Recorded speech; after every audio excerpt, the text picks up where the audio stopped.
What's your creepiest glitch in the Matrix or unexplainable thing that's ever happened to you? Story 1. I remember being pretty young, like 9 or 10, and I was the car park of a pub in England, Southend. I remember seeing someone in their teens in the window of a house looking over the car park. They waved at me and I felt like I knew them somehow. My parents asked who I was waving at and I said just some lady in the window over there. Didn't think much of it.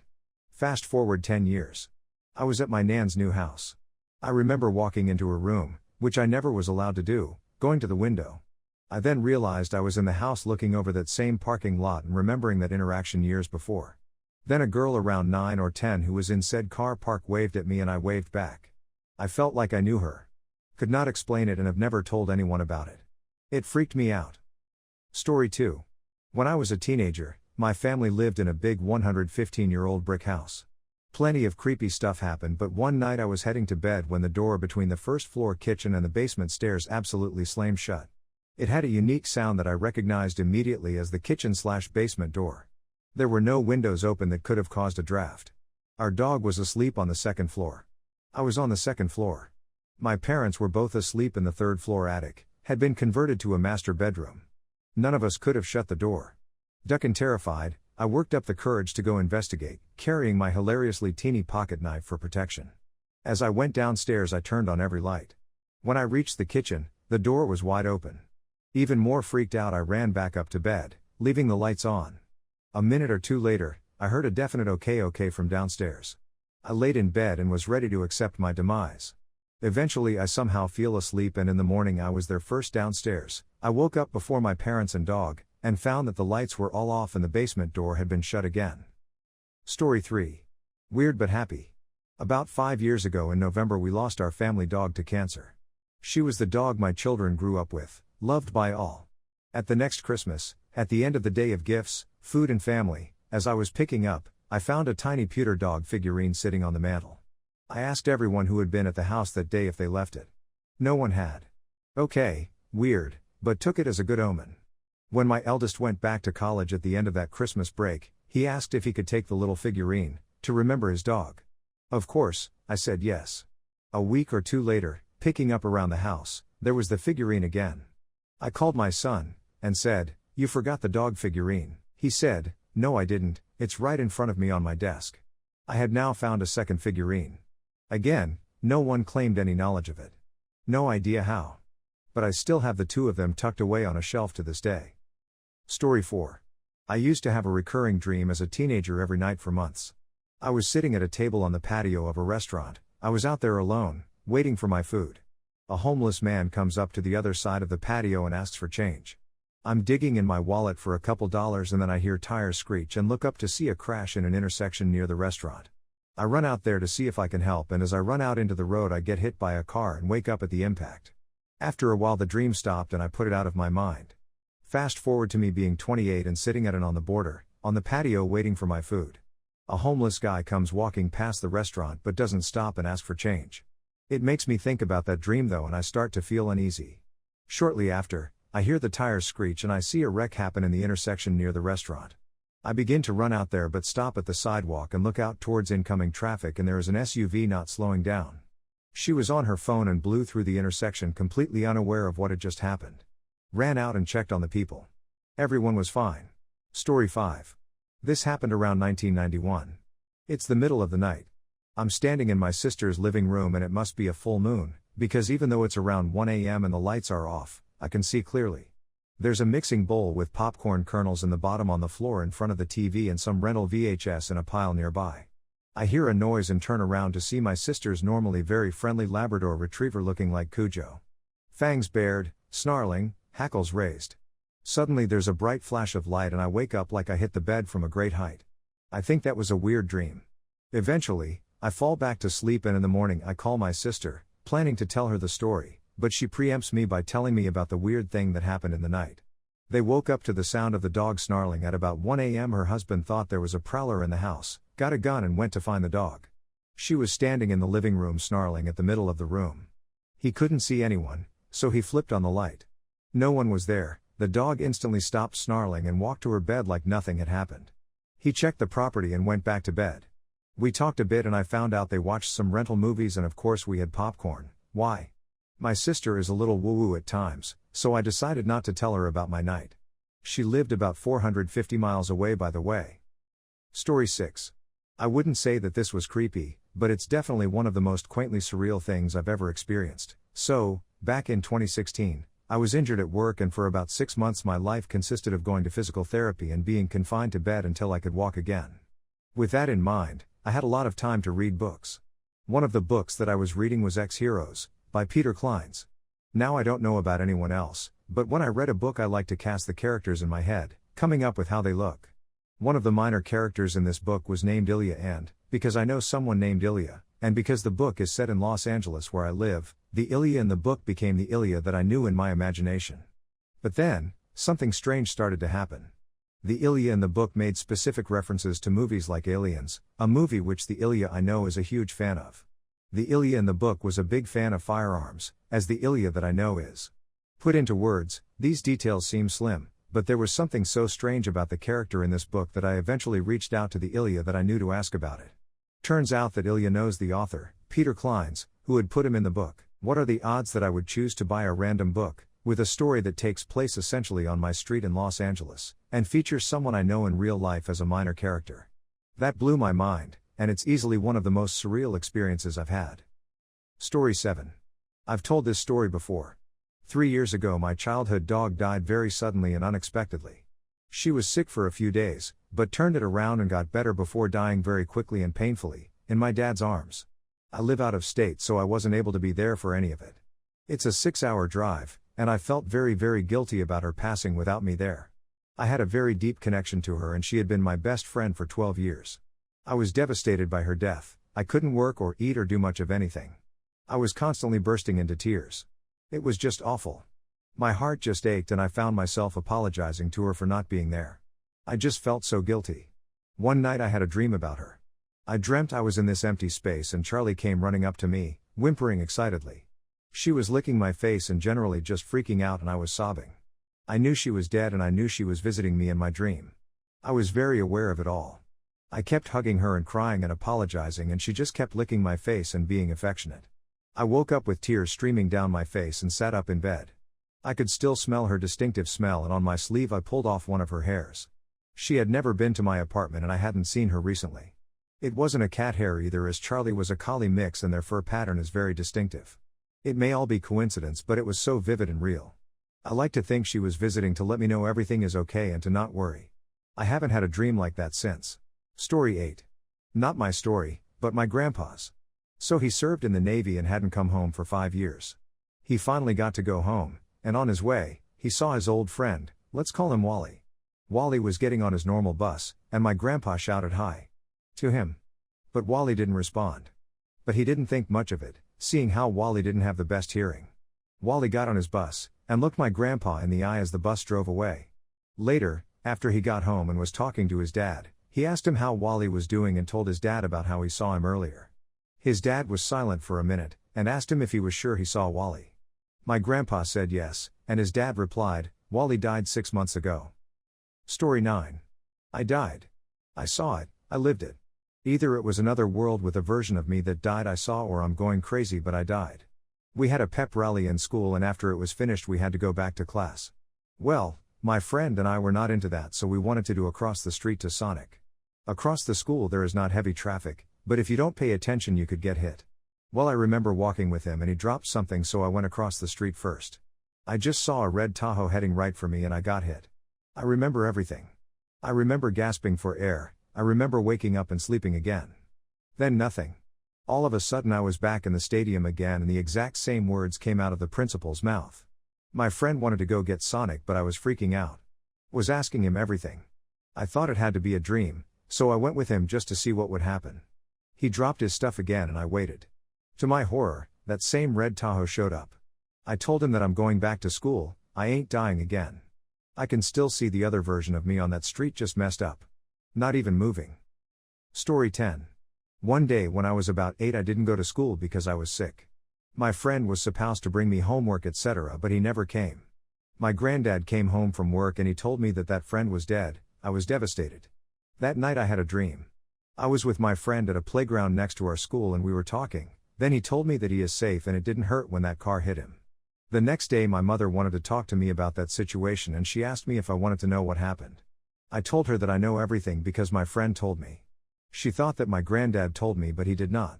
He said that he did not want to tell me without her knowing it. That night I had a dream again and I was talking to him again. We were playing and having fun and he told me that he really had to go and we won't see each other ever again. The next day was his funeral and I really haven't had a dream about him ever since. Story 11. Might get buried but oh well. When I played baseball as a kid, they were handing out the trophies at the end of the season. They called out the names of the kids while we received our trophies. There happened to be a kid with the same name as me. We met after the ceremony because it was weird since our last name isn't a very common one. We had the same birthday and everything. We looked alike, both our dads were named Derek and both of our sisters were named Lily. As a kid, I found it cool. As an adult, I find it cool and also disturbing. Story 12. This summer I bought my girlfriend a last-minute birthday trip to go kayaking around the San Juan Islands off the Washington state coast. After a long drive and ferry trip, we found the tour group of about 20 people and were then shuffled into a shuttle van for a ride to the beach. Now, my girlfriend has a unique name similar to the name of a famous painter. Let's say it's Rebecca Warhol just for fun, it's not. She's a little ray of sunshine, and started chatting with the middle-aged woman sitting next to her on the shuttle as we waited to leave. The woman noted that she had always loved the name Rebecca, as it was her mother's name. They made pleasant small talk in the van until the tour guide passed around the sign-in sheet for all of us to fill out. That's when things got strange. My girlfriend wrote her full name on the sheet and passed it on to the woman, who immediately shouted "Oh my God," and started crying.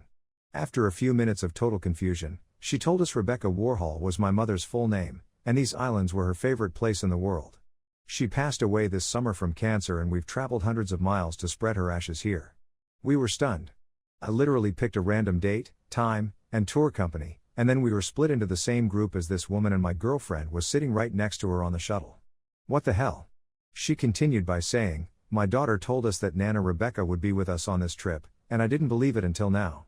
It was the most unbelievable coincidence we had ever experienced, and has totally convinced me that there's more to this world than we think. As my brother later said, the universe winked at us that day. Story 13. My wife and I were at the local mall shopping. We were walking around in Spencer's and there was a display with a bunch of Shrexy/slutty boxed outfits. Once we saw them, we both blurted out, "This looks like something Samantha, an acquaintance we both knew from mutual friends, would wear," at the exact same time. We started laughing about it and as we walked around the corner, the Samantha we were talking about was looking at the exact same rack but formed the other side. We were both like, "What in the duck?" We hadn't seen her in probably a year or so before then. That left everyone scratching their heads for a bit. Story 14. I shared this a few years ago when this question was asked last time, and didn't really realize how glitchy in the matrix it was until people started commenting haha. In college, I took a hard news/soft news journalism class where one of the assignments was to write an obituary for one of my grandparents. The professor told us to write it on a deceased grandparent, but if all of your grandparents were still alive we had to choose one. In my case, all of my grandparents were alive. I procrastinated actually doing the assignment until the night before it was due because it seemed like a morbid assignment, especially once all of my grandparents were still alive. Scramming for an easy grandparent to write about, I gave my mom a call and asked her for some basic biographical information about my maternal grandfather. As we were talking about my grandpa's career, my mom couldn't recall the name of one of the companies he worked at. She lectured me about waiting until the last minute to write the assignment because it was late, 10:30 p.m. my grandpa's time. However, she said she would give him a call to see if he was still awake and be able to answer that question once my assignment was due the following morning. When my mom called my grandma answered the phone in a panic. My grandma frantically explained that the paramedics had just arrived and were performing CPR on my grandpa because he had stopped breathing and lost consciousness. My mom was able to stay on the phone with my grandma until they took my grandpa to the hospital, where he was declared dead. In the time my mom and I had been talking on the phone about my grandpa's obituary, he was dying. His death was entirely unexpected at that. Although he was in his 80s, he was the healthiest of my grandparents at the time. We ended up using the obituary I wrote for that writing assignment as his actual obituary. Still freaks me out when I think about the timing. Story 15. About 2 years ago, I went to collect my husband from the ferry after work. My husband got into the car and as I was driving very slowly out of the car park we both noticed two people standing a few meters in front of our car. It looked as though they were strangers, older-looking professionals, both walking to their separate cars in different areas of the car park. The man was reaching into his side bag and the lady was further ahead than the man, with her head turned to the right. I know the exact positions they were in because they were completely frozen on the spot. My husband and I sat there watching the frozen strangers, not saying anything to each other, and then all of a sudden it was like someone pressed play and the two strangers just continued on like nothing had happened.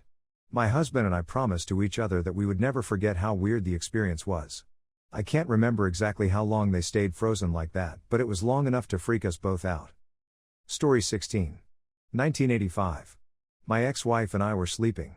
There was a small sliver of light coming in through the window from a streetlight, so the room and bed were dimly visible. Our black Pomeranian was at the end of the bed asleep. I dreamt that I woke up, reached down to pet him, and he turned into a glossy black bivalve/oyster thing which opened up to reveal rows of gleaming glass teeth. I woke up to my ex backpedaling up the bed over the pillows towards the wall. I asked what's wrong? She said, "What is that shiny black clam thing with the teeth at the end of the bed? Where's the dog?" We had had the same nightmare at the same time. This still gives me a chill. Story 17. Every night I go to bed about 2 hours before my husband. I always wake up when he comes into the room. One night he was gaming with a friend and it was hours later I heard him sneak into the room and crawl across the floor so he could pop up and scare me. I felt the floor kind of shake and felt him bump clumsily against the side of the bed in the dark. I held out my hand and asked him not to scare me. I was already scared enough and begged him to just take my hand and come to bed. I couldn't see anything in the room, but knew he was there and just waited for him to jump up so I could move on and go back to sleep. That's when I heard him talking to his friend in the other room. I was frozen. I know there's sleep paralysis or lucid dreaming or something that explains this, but I would have sworn on my son's life that someone had crawled across the floor and jostled the bed. Eventually I worked out of the fear enough to grab my phone and text my husband to come in and turn on the lights and check under the bed. But holy shit, it boggles me how real it felt. Story 18. A friend and I went to a buddy's house for a b-day party, stayed up playing Halo 2 and hanging out. We all crashed in the basement. Our friend who came with me and I got up at the same time. Not like one after each other, we both got up at the same time after being asleep for a few hours and rushed to the bathroom. R was more athletic than me, probably still is, and beat me there. I ran upstairs, barely getting my head over the toilet before puking my guts out. R was doing the same thing in the basement. I was wearing a wooden cross my grandmother mailed me from Romania. I'm not religious but I appreciated the gift as I had never met her at that point. Cross somehow became detached from the cord, fell on the tile and broke into 2 pieces. So we both call our respective mothers and get picked up. By now it's like 3 to 4 a.m. Felt sick up until we left the house. Once I was in the car and a few blocks away, felt perfectly fine.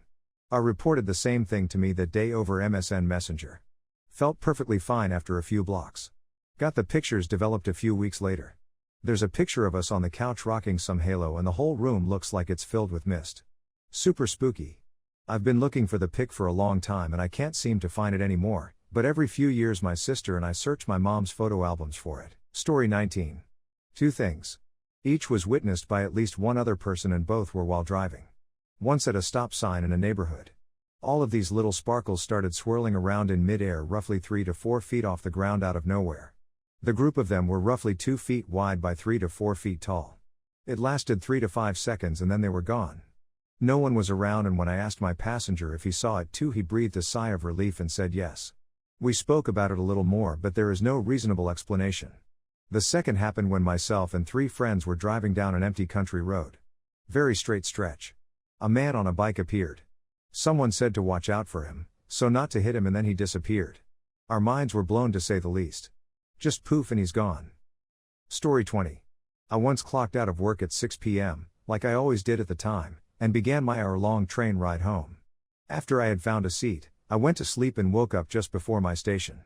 From the station, it is a short bus journey, 10 to 15 minutes, to reach home. During the entire journey, I didn't use my phone and I don't wear a watch so I didn't really notice the time anywhere. When I reached home, my family surprised me with "You're home early, everything alright?" I look at the wall clock and it is about to be 6 p.m. I was too shocked to understand what happened. Checked other watches, cell phones, and the time is absolutely right. A few days later, the admin emailed us the timesheets for the month, times clocking in and out, and every single days for me was around the same 6 p.m. so it certainly wasn't me having left work earlier. To this date, I haven't figured out how I gained between 60 to 90 minutes that day.